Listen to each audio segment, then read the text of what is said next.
और अभी तो रुको। अरे भाई भाई यार, ये रास्ते में यार बेहोश हो गया, पता नहीं इसे क्या हो गया यार। थोड़े पैसे की जरूरत है, मेरे पैसे भी नहीं यार, दे दो यार। कैसे हो गया भाई बेहोश, क्या हो गया इसे?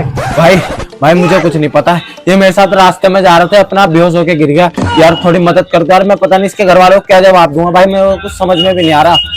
तो भाई मैं तेरी बात समझ सकता हूँ, पर क्या करूँ यार, मेरे पे तो पैसे नहीं भाई, कहीं आगे जाके देख ले यार। ऐसे देखते देखते ना 100 दुकान पार हो गए यार, मदद कर दो यार कुछ यार, वरना इसे इसकी हालत खराब होती जा रही है यार, कर दो यार। अच्छा भाई रुक जा, मैं अपने फोन पे में देखता हूँ।